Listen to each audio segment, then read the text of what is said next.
Ahoy there, lads and lasses, sailors and landlubbers. Welcome to another video about Sea of Thieves. In today's video, I'll be going over all the newest features that the rare pirate lords have bestowed upon us with the Season 5 update. There are a ton of quality of life changes as well as some new features added to our shores. Maybe you can even pick up on 2 things just from this intro alone. Without further delay, sailors, let's get out into the seas and see what's new with Sea of Thieves Season 5. One of the biggest new additions to the seas can be Cannon Rowboats. Apparently some inventive castaways were able to haul up some sunken cannons from the depths and strap them onto some rowboats they found on the seas. These new rowboats function just like the harpoon rowboat, except now it be a cannon on the front. This can be docked on your ship facing either direction to give you another cannon to use in combat or as a detached skirmishing vessel. The crew of the Skull Crusher will certainly appreciate the ability to have 2 cannons going at once now. First mate Freaky Haircut immediately fell in love with the fireworks that the Merchant Alliance has brought to our shores. These fiery explosives can be launched from your cannons to produce beautiful and vibrant images in the sky, or as a cheeky weapon to be used against other pirates. Getting hit with one of these will blind and stun you while also lighting your clothes on fire. White and red flares also be available. Use these to signal crewmates of danger or to illuminate a dark fortress. When using a firework or flare, there'll be a longer fuse than normal that you can see and hear burn down. This will give you plenty of time to stand back and watch these explosives light up the night skies. The community in Sea of Thieves can now come together and create their own voyages for others to find. By taking any loot one has to an island other than an outpost, of course, you can use your shovel to bury your loot. This creates a custom map in your inventory that can then be posted to a community quest board at any outpost or sea post. Be wary, before turning in these custom voyages, they can be stolen from your voyage table by hostile pirates for their own usage. Luckily, if you do manage to get them to the board, any loot you left behind that gets turned in will provide you with the renown you'd earn from turning them in yourself. These custom voyages be perfect for short stints upon the seas.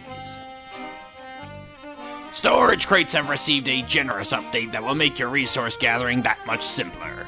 Through the use of some dark magics from the Order of Souls, no doubt, storage crates pressed against loaded barrels now have the ability to empty the barrel into the crate. This can also be reversed for when you need to get back to your ship. This be a great way to fill a resource crate for return to your local Merchant Alliance representative.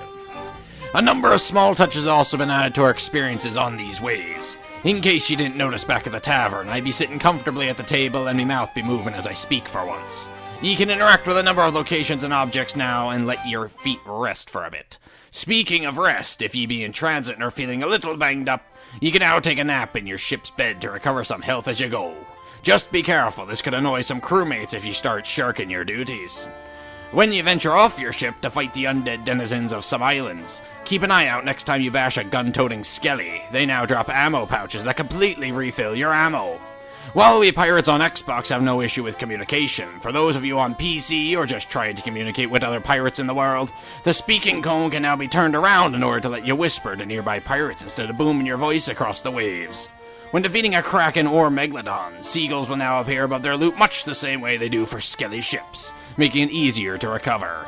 And lastly, in terms of small touches, rats can now be seen scurrying about your ship from time to time. They run from water, so seeing them on higher decks could be a good indication that the water is rising. Luckily, for the pirates out there who be afraid of these rodents, these options can be toggled off. As with any improvement to our seas, the rare pirate lords have also gifted us with a number of commendations and achievements to unlock as rewards for us experiencing all the seas have to offer. Some of these be a bit simpler than others, but all are still fun to strive for. And lastly, as they frequently do, the folks at the Pirate Emporium bring even more exotic and fanciful goods from outside the Sea of Thieves. There are a number of new cosmetic sets to buy, a handful of new emotes to learn for enhanced role-playing, such as dice rolling and making sand angels. And there be a new pooch available, along with a number of other critters to purchase. And so that be everything with the newest edition of Season 5 for Sea of Thieves. I, of course, will be going into more detail on specific items like the Cannon Rowboat in future, so keep an eye out for those videos. What did y'all think of this update? I personally enjoy all of these additions, and it reminds me of why Sea of Thieves be the best multiplayer experience I've ever played. Do ye agree with me? Either way, let me know in the comments below. I'd like to thank you all for your time, and I hope you all learned something valuable today. I've been your captain, Doodleman149, and I wish ye calm seas and favourable winds.